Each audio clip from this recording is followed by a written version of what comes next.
नमस्कार दोस्तों, सभी स्टूडेंट्स और मेरे फ्रेंड्स कैसे हो। उम्मीद करता हूँ सभी अच्छे होंगे और स्वस्थ होंगे। तो आज का अपना जो एक वीडियो छोटा सा सेशन लेके आया हूँ और ये वीडियो आज अपन डिस्कस करने वाले हैं इस वीडियो के अंदर कि जो भी स्टूडेंट्स आरपीएससी ग्रेड फर्स्ट हो चाहे सेकंड हो या कोई भी एग्ज़ाम हो, कॉम्पिटिटिव एग्ज़ाम हो, लेकिन फिर भी अपन जो आज का सेशन है या जो वीडियो है वो फोकस अपन कर रहे हैं फर्स्ट ग्रेड के ऊपर। और फर्स्ट ग्रेड में भी खासतौर से बायोलॉजी सब्जेक्ट के रिगार्डिंग अपन डिस्कस करने वाले हैं। और ये वीडियो उन सभी कैंडिडेट्स के लिए है जो मतलब कहीं ना कहीं इस चीज़ को लेकर नर्वस है या इस चीज़ को लेकर थोड़ा ज़्यादा चिंतित है कि हम पिछली बार कुछ मार्क्स से रह गए थे या फिर 10 नंबर का गैप है, 15 नंबर का गैप है, या फिर हो सकता है कोई फर्स्ट लिस्ट में सिलेक्शन हुआ हो, सेकंड लिस्ट में रह गया हो। कई बार ऐसी कंडीशंस होती है। तो उन सभी स्टूडेंट्स के लिए आज अपन डिस्कस करने वाले हैं। देखो, मैंने एक लाइन आज मैंने एक कम्युनिटी भी डाली है, उसमें भी मैंने कुछ पॉइंट्स लिखे हैं और उस पॉइंट पे मैंने एक लाइन कही है कि अगर हमेशा जो पढ़ रहे हो, अगर आप हमेशा वैसा ही पढ़ते रहोगे या फिर आपने जो पढ़ा है अगर आज भी आप वैसे ही मेथड फॉलो करोगे तो रिजल्ट भी वही आएगा जो लास्ट बार आ चुका है। इसका मतलब लास्ट बार जो रिजल्ट आया है उसमें आप कहीं ना कहीं रुके हैं, अटके हैं, कुछ गैप से पीछे रहे हैं। तो कुछ आप अगर अपना जो मेथड है वो अपन चेंज करें तो आपको मेथड आपको अपना चेंज करना होगा अगर आपको सिलेक्शन की आवश्यकता है। और देखो, सिलेक्शन की आवश्यकता ही आपका सिलेक्शन करवा सकती है। किसी कैंडिडेट को कितनी आवश्यकता है, कितनी लगन है उसको, कितना डेडिकेशन है उसको, कितनी उसकी ज़रूरतें हैं, वो सभी चीज़ें उसका सिलेक्शन के लिए कहीं ना कहीं जो पॉइंट है वो डिसाइड करती है। तो आज अपन डिसाइड करते हैं, आज अपन कुछ उन पॉइंटों पे डिस्कस करते हैं जो पॉइंट्स मैं लेके आया हूँ कि आप अगर इस लाइफ से गुजर रहे हैं तो आपको ये पॉइंट ध्यान रखना है। कौन से पॉइंट है? देखो, सबसे पहले आपको अपना जो भी मेथड है, मैंने पहली लाइन तो यही की है कि आपको जो भी आपने पढ़ा है लास्ट बार वो मेथड आपको थोड़ा सा चेंज करना होगा। उन चेंज पॉइंट में क्या क्या आप ऐड कर सकते हो। जैसे पहला है कि आपको अपनी जो गाइड आपने लास्ट बार पढ़ी है या जो बुक्स आपने पढ़ी है उनको आपको थोड़ा सा चेंज करने की आवश्यकता है। जो चीज़ें आपने पढ़ी है वो तो पढ़ी ली, उनके शॉर्ट नोट्स या उनके कुछ कंटेंट आपने बनाए भी होंगे। तो इसका मतलब इस बार आपको कुछ नई बुकों को ट्राई करना चाहिए, ठीक है ना। तो न्यू बुक जो है उनके ऊपर फोकस करें, उनका कंटेंट ऐड करें, उसका कंटेंट जोड़ें उसके अंदर पुराने नोट्स में। गूगल की सहायता ज़्यादा से ज़्यादा लें। नेट पे सिलेबस की जो भी चीज़ें हैं उनको आप नेट पे डालो, गूगल से उनके कंटेंट उठाओ, उनके जो भी साइंटिस्ट के नाम है वो उठाओ। तो कौन सी थ्योरी है, कौन सी चीज़ें हैं सिलेबस के अकॉर्डिंग वो आपको गूगल से उठानी है। सीबीएच की बुक बहुत अच्छी बुक है। अगर आपको डिटेल में कोई भी चीज़ें पढ़नी है तो जो भी टॉपिक सीबीएच बुक में है उनकी सहायता लो। उनके साथ साथ जो एलन के मॉड्यूल्स है विशेष तौर से उनमें जो शॉर्ट नोट्स दिए हुए हैं उनकी सहायता लो, वो चीज़ें ज़रूरी है। तो उनके साथ साथ में आपको ये करना है, किसी भी एक चीज़ के ऊपर डिपेंड नहीं रहना है। सभी जगह से थोड़ा थोड़ा कंटेंट जहाँ मिल सके आपको वो कलेक्ट अपने को करना है। नया मेथड हो, लास्ट बार जो भी किया है आप उसको बार बार रिवाइज नहीं करना है, उसी को रिपीट नहीं करना है। आपको थोड़ा मेथड तो चेंज करना पड़ेगा। सेकेंड पॉइंट अपन देखेंगे, नोट्स फ्रेश या नोट्स में न्यू कंटेंट ऐड करना। अभी मैंने बता दिया, हो सकता है कोई कैंडिडेट ऐसा हो जो फ्रेश फर्स्ट टाइम प्रिपरेशन कर रहे हो और वो पहले से अवेयर हो इस चीज़ के प्रति, तो वो कैसे कर सकते हैं। उसके लिए ज़रूरी है कि वो नोट्स जो भी फ्रेश नोट्स बनाइए।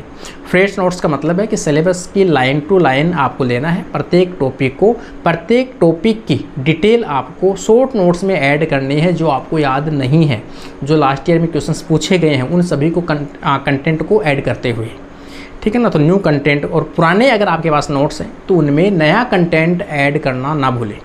नया कंटेंट आपको ऐड करना है। पहले आपने एलन के मॉड्यूल से बना रखे तो सीबीएच का ऐड करें, सीबीएच का आपने पहले से बना रखा है तो एलन के मॉड्यूल करें, एलन के मॉड्यूल के भी आपने कर रखे हैं, दोनों के भी कर रखे हैं तो एमसीक्यू की बुक लो, उनमें से क्वेश्चन आए हुए देखो, उनको कंटेंट को ऐड करो, ठीक है ना। कोई और जो बायोलॉजी की नीट की आपको बुकें मिले उनके कंटेंट ऑब्जेक्टिव सॉल्व करो, उनमें से कंटेंट ऐड करो, ठीक है ना। तीसरा पॉइंट, सेल्फ स्टडी के ऊपर ज़्यादा फोकस करना है अपने को, कभी भी किसी के ऊपर डिपेंड नहीं रहना है। सेल्फ स्टडी जो बंदा करता है उसके ऊपर मैं बार बार हर वीडियो में एक ही लाइन कहता हूँ, जो कैंडिडेट सेल्फ स्टडी करता है उसके सामने किसी भी प्रकार की कोई लिमिटेशन नहीं होती है, ठीक है ना। मैं हमेशा एक लाइन कहता भी हूँ आपको कि रेस में वही घोड़ा जो है वो जीतता है जो बेलगाम होता है। लगाम जिस कैंडिडेट के है उसकी नाक में हमेशा दर्द रहेगा, वो उसी चीज़ को उसी स्पीड से दौड़ पाएगा, लेकिन जिसके लगाम नहीं है वो अपना 100% लगा सकता है। तो उसका कहने का मतलब है कि अगर आप किसी कोचिंग के ऊपर डिपेंड करते हो, किसी पर्टिकुलर टीचर पे डिपेंड करते हो तो पॉसिबल नहीं है। आपको अपनी स्ट्रेटेजी लगानी है, आपको अपना दम लगाना है कि हर टॉपिक को मैं कैसे एनालाइज करूँ, हर टॉपिक को मैं कहाँ से उसका सोर्स ढूंढूँ, कहाँ से उसके शॉर्ट नोट्स बनाऊँ। ठीक है ना। एक चीज़ है अपनी वीकनेस पहचानो, अगला पॉइंट तो सबसे बड़ी है कौन सा टॉपिक आपका वीक है उसके ऊपर ज़्यादा फोकस करो, उन चीज़ों को बार बार रिवाइज करो, उन चीज़ों के शॉर्ट नोट्स बनाओ, उनके शॉर्ट नोट्स आपके दीवार पे आपके आसपास में स्टिक नोट के ऊपर चिपकाओ ताकि उनको आते जाते आप रिवाइज करो उन चीज़ों को। 3-4 दिन 5 दिन के बाद में उसको रिवाइज करना ज़रूरी है। वीक पॉइंट्स अगर आपके कोई हैं तो उनको 4 या 5 दिन के बाद में आपको रिवाइज करना ज़रूरी है ताकि वो आपकी परमानेंट मेमोरी में सेव हो सके। अगली पॉइंट अपन देखें, अगले पॉइंट के बारे में बात करें, रेगुलर स्टडी। कभी भी कोई भी कई कैंडिडेट्स को मैं ऐसे देखता हूँ, हालांकि मैं किसी पर्टिकुलर को टारगेट नहीं कर रहा, कई कैंडिडेट्स को मेरे साथियों को भी ऐसा देखता हूँ कि वो क्या करते हैं, रेगुलर 10 दिन स्टडी करते हैं, 10 दिन के बाद में वो किसी न किसी शादी फंक्शन में चले जाते हैं, घूमने जा रहे हैं, कहीं कुछ भी कर रहे हैं। तो उनमें क्या 10-10 दिन 15-15 दिन कंटिन्यू वो घूमना फिरना, अरेंज मतलब शादी मैरिज वगैरह में अटेंड करना, इतना टाइम मतलब वो कर देते हैं। फिर 20 दिन बाद वापस आते हैं, फिर वो सिलेबस उठाते हैं, फिर वो कंटिन्यूटी टूट जाती है। जबकि इसके लिए है जब भी आप पढ़ो साफ मन से, सच में अपने इंटरनल फोर्स से पढ़ो आप, कि जो भी मैं पढ़ रहा हूँ वो रेगुलर पढ़ रहा हूँ, रेगुलर मैं जो चीज़ें देख रहा हूँ आपके माइंड में पूरे दिन वही घूमनी चाहिए कि मैं रेगुलर पढ़ रहा हूँ, ये चीज़ें मैंने पढ़ ली है, ये चीज़ें मुझे पढ़नी बाकी है, ये मैं कैसे इसको ईजी वे में पढ़ूँ, कौन सा एग्जाम्पल मैं याद रखूँ, है ना। ये सभी चीज़ें, रेगुलरिटी सबसे इंपॉर्टेंट है। कभी भी कोई भी दिन आपके लिए छुट्टी का दिन नहीं होना चाहिए जब तक आपका सिलेक्शन ना हो जाए।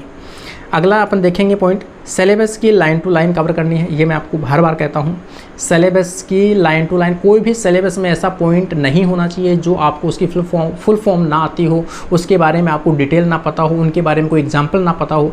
कई बार तो ऐसा होता है कि कई बार फुल फॉर्म पूछ ली जाती है, वो फुल फॉर्म आपके सिलेबस की लाइन ही होती है, तो आपने को नहीं पता है, कई बार ऐसा भी होता है।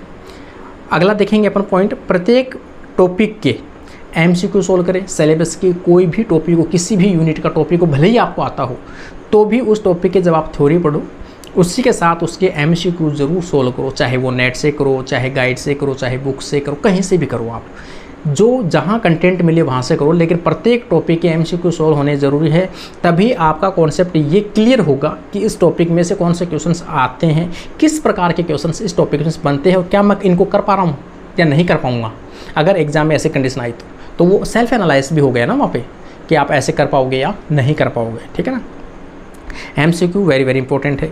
PYQ previous year solved paper, किसी भी एग्ज़ाम की, जैसे आप फर्स्ट ग्रेड की प्रिपरेशन कर रहे हो तो फर्स्ट ग्रेड में लास्ट में जो भी 5 पेपर हुए हैं, पाँचों पेपर के जो 5 पेपर हैं उनके प्रत्येक क्वेश्चंस को आपको हर एग्जाम्पल के बारे में पता होना चाहिए। उनको रिवाइज करो, आप बार बार सोल्व करो उसको।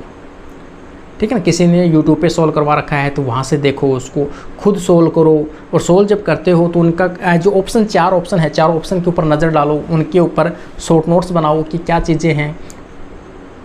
5 पेपर को एनालाइज करो कि इनमें से कौन से क्वेश्चन ऐसे हैं जो कॉमन है, हर टॉपिक में से आता ही आता है ये टॉपिक, तो ऐसी चीज़ों को एनालाइज करो। आप प्रीवियस क्वेश्चंस को 2 या 4 बार आप रिवाइज करो उसको अच्छे से, तब आपको लगेगा कि सिलेबस क्या चीज़ है, ये क्वेश्चंस कहाँ से पुट अप हो रहा है। ठीक है ना। ये पॉइंट सबसे इंपॉर्टेंट है भाई। सेम मेथड ना दोहराएं, किसी भी चीज़ का बार बार मेथड सेम नहीं दोहराना है। जो आप लास्ट बार कर चुके हैं वो चेंज करना ही करना है आपको। ठीक है ना। अगर आपने लास्ट बार MCQ सॉल्व किया है, किस मेथड से किया, तो आपको वो मेथड भी चेंज करना पड़ेगा। आपने लास्ट बार हो सकता है MCQ केवल रीडिंग मारी हो, इस बार आप MCQ सॉल्व करोगे तो आप रजिस्टर लेके बैठोगे, नोट्स लेके बैठोगे, जैसे मैं भी करता हूँ हमेशा। कि मैं क्या करता हूँ, जैसे MCQ सॉल्व भी करता हूँ तो भी मैं रजिस्टर साथ में रखता हूँ, और साथ में रखते रखते जो भी MCQ आता है मेरे को ऐसे लगता है कि ये एग्जाम्पल मैंने पहली बार सुना है, मेरा एग्जाम्पल याद नहीं है, मैं उसको नोट कर लेता हूँ। ठीक है ना। ऐसे करते करते मैं MCQ से रिलेटेड भी कई ऐसे, मतलब एक रजिस्टर तो मैं ऐसे सेपरेट कर लेता हूँ कि उसमें हर चीज़ें मुझे, वो चीज़ें हैं जो मुझे लगता है कि मुझे याद नहीं है, ये चीज़ें मेरे लिए इंपॉर्टेंट है, MCQ में आई हुई है, वो चीज़ें मेरे लिए है इंपॉर्टेंट है, तो एग्ज़ाम वाले दिन मैं उन चीज़ों को रिवाइज करके ज़रूर जाऊँगा। ठीक है ना। तो ये चीज़ हो गई। आगे अपन देखेंगे रटने से ज़्यादा समझने के नोट्स बनाएं। तो ये मैं आपको बार बार कह रहा हूँ, किसी भी कैंडिडेट को, यदि आपको बायोलॉजी में फर्स्ट टाइम आप एग्ज़ाम दे रहे हो या दे चुके हो तो कई बार होता है कि अपन हर चीज़ को रटने के लिए कोशिश करते हैं, जबकि एग्जाम्पल कुछ ऐसे होते हैं जिनको अपन रटना है, किसी की एग्जाम्पल को किसी इंडिकेशन के थ्रू रटते हैं, कुछ भी करते हैं, वो वहाँ तक ठीक है। लेकिन उनकी जो कॉन्सेप्ट है, कई बार स्टेटमेंट वाले क्वेश्चंस आते हैं, वो ज़रूरी है कि आपको उसकी थ्योरी क्लियर होनी चाहिए, आपको समझना चाहिए कि वो टॉपिक क्या है, क्यों पढ़ रहे हैं, क्या चीज़ें हैं, इनका कॉन्सेप्ट क्या है, तब जाके आपको एग्जाम्पल भी वो याद रहेंगे। तो रटने पे थोड़ा कम जोर दें एग्जाम्पल के अलावा।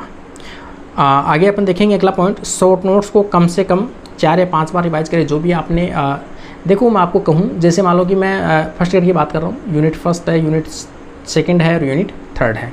एक यूनिट का सिर्फ एक रजिस्टर आप नोटबुक बनाओ, अच्छी बड़ी वाली, जो 100-125 पेज, मतलब वो आती है ना, कितने पेज की आती है, शायद 300 पेज की ऐसे कुछ आती है, मोटी वाली है ना, एक क्लासमेट का आता है, वो वाला नोट्स बनाओ। तो उसमें एक यूनिट का पूरा उसी में कंटेंट होना चाहिए आपका, उसी में शॉर्ट नोट्स होने चाहिए, उसी में लास्ट के क्वेश्चंस आए हुए हैं, वो भी उन्हीं टॉपिक में ऐड करने हैं आपको। ऐसे करके शॉर्ट नोट्स बनाने हैं कि आपको सिर्फ 3 रजिस्टर या 2 रजिस्टर में पूरी बायोलॉजी कंटेंट आ जाए आपकी। पूरा बायोलॉजी का मतलब है कि जो क्वेश्चंस जो मैं बता रहा हूँ शॉर्ट नोट्स, उसी मेथड से आपको बनाने हैं कि एग्ज़ाम से पहले उसको कम से कम 4 या 5 बार रिवाइज़ कर लो। हर एग्जाम्पल, हर चीज़ आपको याद हो जाएगी। लेकिन किसी भी एग्ज़ाम के सिलेक्शन के लिए वो रिवीजन बहुत इंपॉर्टेंट है। कई एग्जाम्पल ऐसे देखे हैं कि सिलेबस किसी टीचर ने किसी कोचिंग में इतना कुछ ज़्यादा पढ़ा दिया कि वो रेगुलर आप उनको रिवाइज़ नहीं कर पा रहे हो। एग्ज़ाम से पहले आपने 10 रजिस्टर भर लिए, रिवाइज़ कैसे करोगे आप? मैं हमेशा करता हूँ, जैसे 2 रजिस्टर भरता हूँ मैक्सिमम। असिस्टेंट प्रोफेसर की एग्ज़ाम हुई, मैंने सिर्फ 3 रजिस्टर बनाए थे। एग्ज़ाम देने जयपुर गया, 3 रजिस्टर लेके गया, तीनों को आराम से मैं रिवाइज़ कर सकता हूँ और तीनों को मैंने रिवाइज़ किया। बस सेम ऐसी मेथड करना है।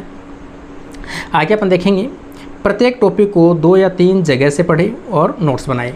किसी भी टॉपिक को एक जगह के ऊपर उसका एक सोर्स पे डिपेंड ना रहे कि मैंने तो सिर्फ कोचिंग ली है, मैं कोचिंग पे डिपेंड हूँ, मैंने सिर्फ ये गाइड पढ़ी है, मैं इसी पे डिपेंड हूँ, मैं सिर्फ इस टीचर को फॉलो करता हूँ, मैं ये इस पे डिपेंड हूँ। नहीं, आपको कंटेंट 2-3 जगह से लेना है और सभी को कंटेंट को मैच करते हुए और आपको ऑथेंटिकली नोट्स बनाने छोटे छोटे, जिसमें क्या है कि अलग अलग जगह से आप लेते हो तो छोटी छोटी चीज़ें अलग अलग जगह से मिलेगी आपको, क्योंकि एक टीचर या एक कोचिंग आपको संपूर्ण चीज़ें नहीं बता पाएगा, है ना। इसलिए वो आप पे डिपेंड करते हो कि आप उस एग्ज़ाम के प्रति कितना डेडिकेशन हो, कितना डेडिकेट हो। तो इसका जो कैंडिडेट मैं कह रहा हूँ संघर्ष कर रहा है, जो स्ट्रगल कर रहा है, जिसको तड़प है कि मेरा सिलेक्शन होना ही चाहिए, उसके लिए सबसे ज़रूरी है कि वो इतना हाथ पैर मारेगा और वो मारेगा ही मारेगा। आप उसके सामने कैसी भी परिस्थिति आ जाए, कैसी भी अनफेवरेबल कंडीशन आ जाए, फैमिली अनफेवरेबल आ जाए, कैसी भी कोई भी कंडीशन हो, लेकिन जिसकी आवश्यकता है, जो संघर्ष कर रहा है, उसको तड़प है अपने टारगेट की, उस बंदे को कोई भी नहीं रोक सकता, कोई भी परिस्थिति नहीं रोक सकती। वो करेगा ही करेगा। वो बस में पढ़ेगा तो ट्रेन में पढ़ेगा, उसको किसी भी कंडीशन में रख दो, वो बंदा वहाँ भी नोट्स लेके बैठ जाएगा, क्योंकि उसको तो करना है। ठीक है ना, ये चीज़ है। आगे अपन देखेंगे, एग्ज़ाम में पेपर अटेम्प्टिंग का मेथड चेंज।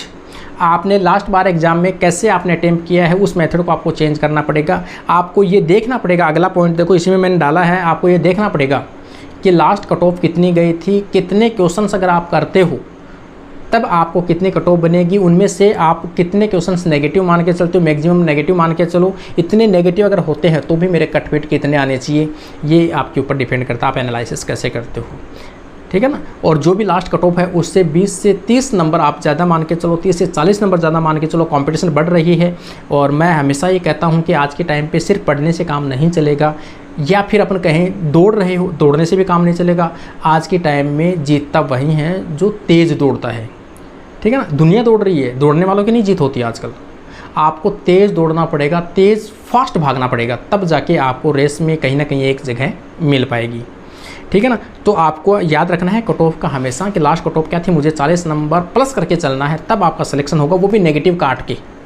ठीक है ना। आपको ये भी ध्यान रखना है कि मैं इतना अटेम्प्ट करूँगा तो कितने नेगेटिव आ सकते हैं, मैक्सिमम नेगेटिव। अगर ये नेगेटिव कटेंगे तो पिछले एग्जाम से मेरे 40 नंबर ज़्यादा आ रहे हैं, नहीं आ रहे हैं, तब जाके आपकी पॉसिबिलिटीज़ रहती है। आगे अपन देखेंगे अगला पॉइंट, प्रत्येक टॉपिक के छोटे छोटे एग्जाम्पल। ये देखो बायोलॉजी का वेरी वेरी इंपॉर्टेंट पॉइंट यहाँ पे मैंने डाला है एक, जो मैं महसूस करता हूँ और इस बार मैंने ऐड की है वो चीज़ें। ठीक है ना। प्रत्येक टॉपिक के छोटे छोटे एग्जाम्पल्स आपको नहीं छोड़ने हैं। एग्जाम्पल्स बहुत पूछे जाते हैं बायोलॉजी में। प्रत्येक साइंटिस्ट, कोई भी थ्योरी, कोई भी कंटेंट, कोई भी नाम आप पढ़ते हो, किसी भी माइक्रोस्कोप का भी नाम पढ़ते हो, किसी भी थ्योरी का नाम पढ़ते हो, उसका साइंटिस्ट पहले लिख लेना। ये मैं हमेशा कह रहा हूँ आपको। एग्जाम्पल है, साइंटिस्ट के नाम है, हर चीज़ें नोट्स में ऐड करने आपके ज़रूरी है।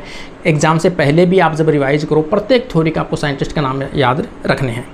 अगला पॉइंट, एक कोचिंग, ये मैं आपको बार बार बोल ही रहा हूँ, ये भी वेरी इंपॉर्टेंट पॉइंट है। लास्ट अपना पॉइंट है आज का, मैं कह रहा हूँ ये लाइन हमेशा याद रख लेना, किसी भी एक कोचिंग, किसी एक टीचर, किसी एक चैनल, किसी एक बुक के ऊपर आपको डिपेंड नहीं रहना है। आपका जो स्व विवेक अपन जिसे कह सकते हैं, सेल्फ एनालिसिस जिसे कह सकते हैं, वो आपका जो विवेक है वो यूज़ में लेना है कि मैं आपको वही चीज़ इसमें मैं ऐड करना चाहूँगा, आपका संघर्ष कैसा है, आपकी ज़रूरत कैसी है, आपकी तड़प कैसी है, आपकी बैकग्राउंड कैसा, आप क्यों बनना चाह रहे हो, आप क्या मजबूरी है आपकी बनना चाह रहे हो, आप क्या कंडीशन है आपकी, कहीं फोर्स तो नहीं कर रहा आपको। जिस कैंडिडेट को फोर्स किया जाता है उसका नहीं होता है, लेकिन जिस कैंडिडेट को इंटरनली फोर्स होता है, उसकी मजबूरी होती है, उसकी आवश्यकता होती है, उस कैंडिडेट को किसी भी चीज़ की मोटिवेशन की आवश्यकता नहीं है। वो पढ़ेगा, उसको पढ़ना है, उसको सिलेक्शन लेना है। वो किसी एक कॉर्नर में बैठ के, उसको किसी लाइब्रेरी की आवश्यकता नहीं है, किसी कोचिंग की आवश्यकता नहीं है।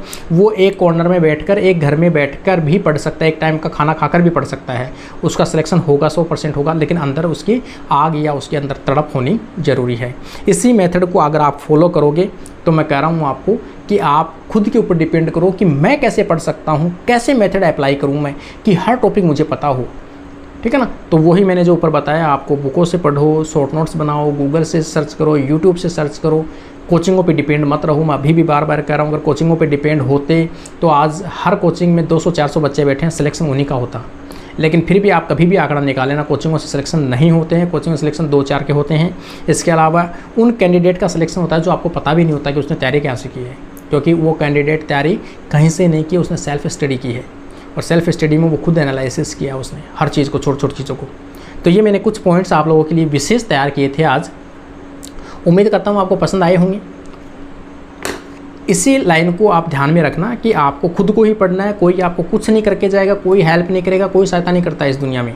जो करना है आपको करना है, अपने ऊपर डिपेंड रहना है। आप जो कर सको वो कर लो।